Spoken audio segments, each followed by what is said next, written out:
Hello. I hope you and your families are doing well during these unprecedented times.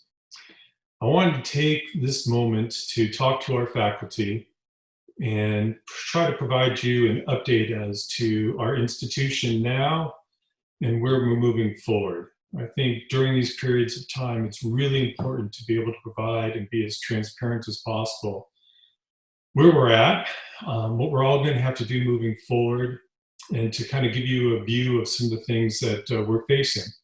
So let me start off by saying I have been nothing but overwhelmed and appreciative of the work of the faculty. You have pivoted at a critical time. You did it quickly, you did it well. Um, we have had very few incidents or issues at all in regard to our online and remote education, and that's because of the work you're doing. And I applaud you and I thank you for that. I know our students and their parents do as well. Many of our faculty are continuing to do research for COVID or other type of health related as well as national security work that's needed. And I'm proud to say that we're contributing heavily, including making PPE and distributing it across our region.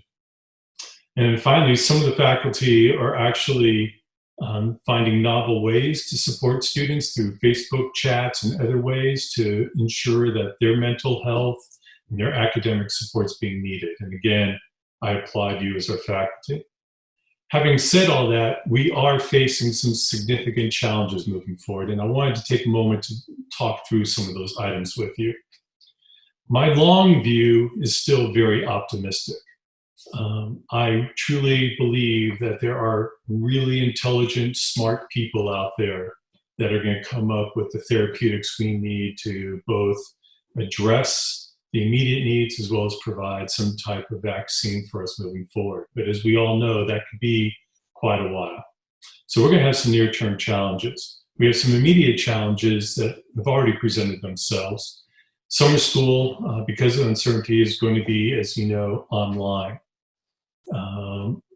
Which for many of what we've been doing historically, we've had more online curriculum than in person during the summer. So it's not going to provide a huge challenge to our organization.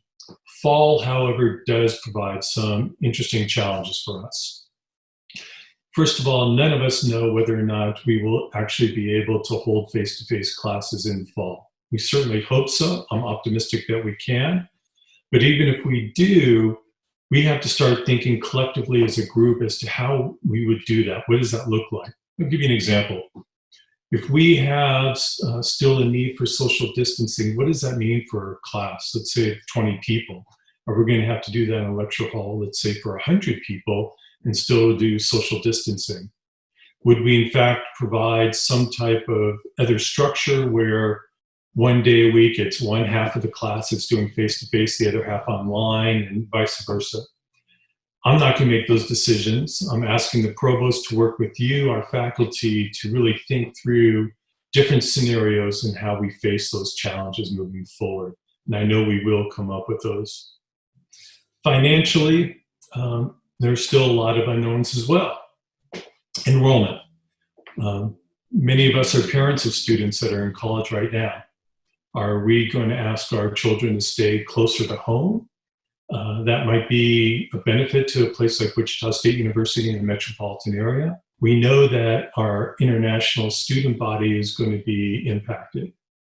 Many have already gone home, and many have been called back home and told that they cannot return to the United States for the fall semester.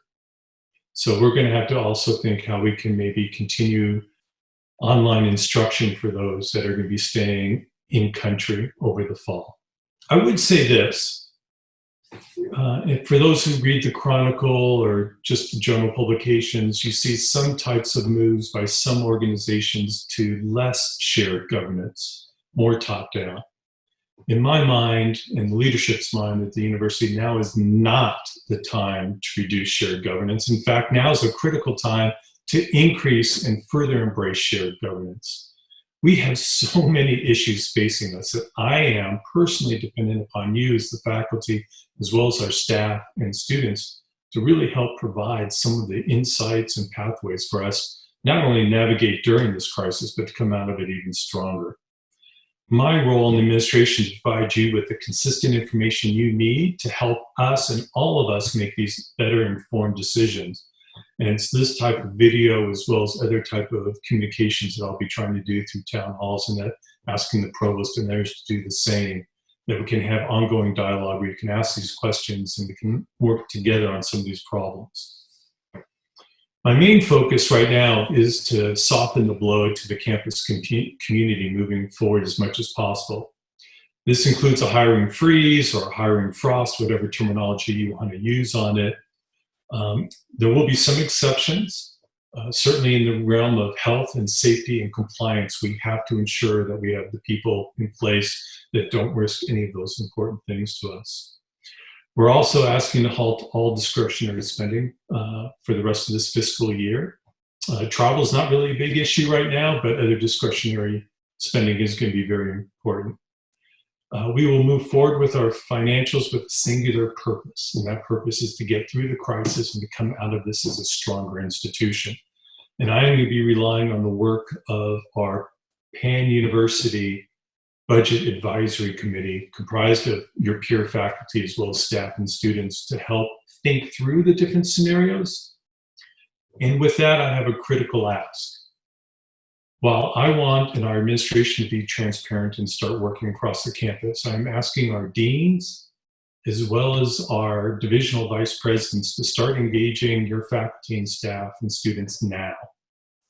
Now is the critical time to start coming together under shared governance and start thinking through whatever percent, and we will be providing the university community an update, whether it's a 3%, 2.5%, whatever it is, budget cut that we're going to have to think through because of diminished funding through enrollment, the hits that we're taking already and providing refunds, rightly so, for our students for housing and room and board, as well as parking and other expenditures and the lack of revenues during the summer. So I'm really asking that our leadership at the division and college level engage you and your colleagues as staff and Senate and faculty Senate to start thinking through what type of methodologies and approaches that we can leverage at this institution to get through this. Now's this time to start thinking about that. However, saying all this, I'm not trying to cast a black cloud or to cause excessive worry. We will get through this. We are certainly not in a position that many institutions are finding themselves with really big, insurmountable financial issues. Ours are serious, but not anywhere close to many of these other institutions. And I have to applaud our leadership throughout the university for having put us in that position. So having said that, I would also encourage you not to hunker down and to stay optimistic and remain active and engaged. Our task forces are working through this pandemic, and they are still trying to work as a community to help shape the future of this university. And during the summer, I'm going to be sharing with each of you their recommendations. And of course, now the recommendations are including issues relating to our current situation and how that might play into our longer term implementation of any of the recommendations. Our strategic enrollment group continues to work really hard. Prior to the pandemic, we were looking even more optimally in regards to our enrollment, having now the issues of international students as well as the uncertainty of what's going to happen in undergrad. And it's a bit more complex, but our strategic enrollment group continues to work hard. I know I have personally been holding town halls with future students and their parents, and I'm asking each of you as faculty members, department chairs, and deans to do the same. Reach out to undergraduate and graduate students and their parents, reassure them, answer their questions, and make sure that they still feel comfortable in coming to Wichita State University. I would also really like to encourage you to take advantage of this time to advance your creative activities and your research. Many agencies across the country now have extended proposal deadlines. We're hearing nationally that proposal submissions are up at universities, and I think pragmatically, deans and chairs and faculty understand and appreciate that grant funding and the indirects, which also known as F&A, are going to be critical parts of our financial support in the near term and moving forward. That indirect and F&A on those grants feeds back to your college, your department, and to you as an individual investigator, and that's going to be important discretionary funding for research.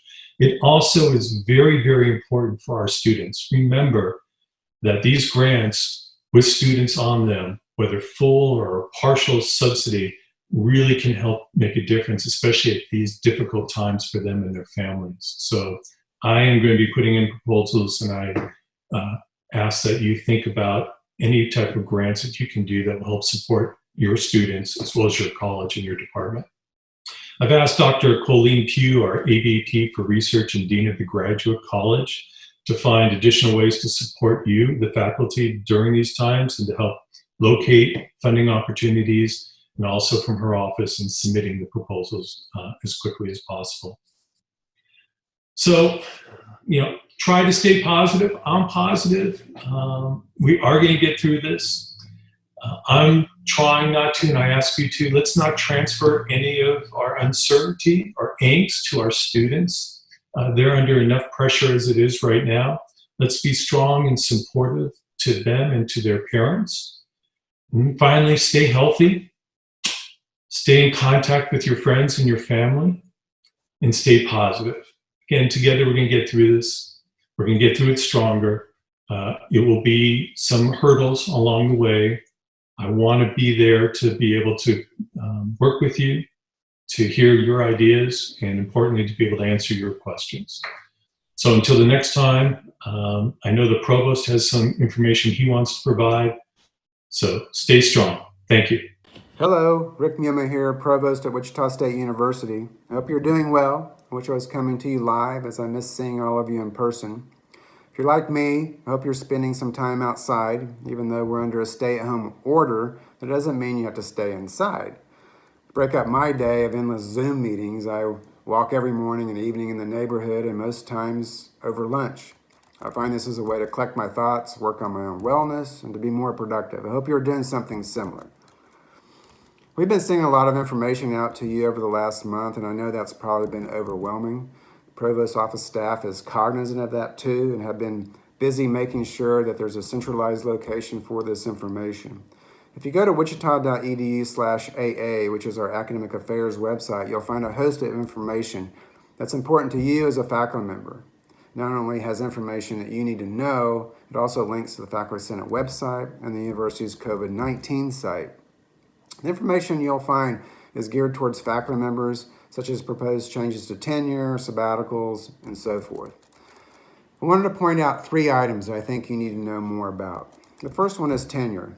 This week, the Kansas Board of Regents will be considering a 1-year extension of the probationary period. Current policy allows for no more than 2 extensions of the tenure clock for a faculty member for any reason.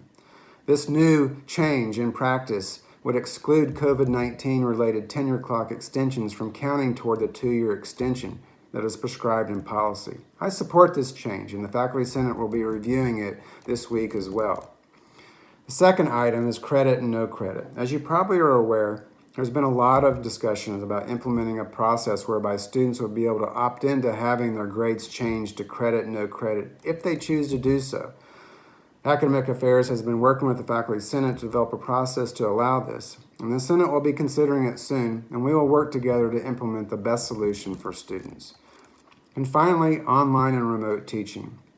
I want to again thank you for pivoting your courses so quickly. We want to also do everything we can to support you, and on our website there are links that are continuously updated to help you make adjustments. Now that we have moved all of our spring courses to online and or remote format and made the decision to also do this for the summer, we need to begin having conversations about the fall. Although it's too early to make a decision about how courses will be offered, you need to start thinking about it instead of waiting. Some faculty who I have recently talked to have decided to start adjusting their courses now just in case it's needed. Some are moving their courses entirely to an online format. Others are thinking about a hybrid approach or even a modular approach. I think this is a good idea and will lead to less disruption to your work in the long run should you be asked to make this adjustment once again. Instead of waiting for COVID-19 to dictate change for you, take control. Start thinking about how best to do this for you, the students, and the long-term success as a faculty member. Again, thank you for what you're doing. Thank you for watching. Stay connected, stay safe, stay healthy. Take care. Bye.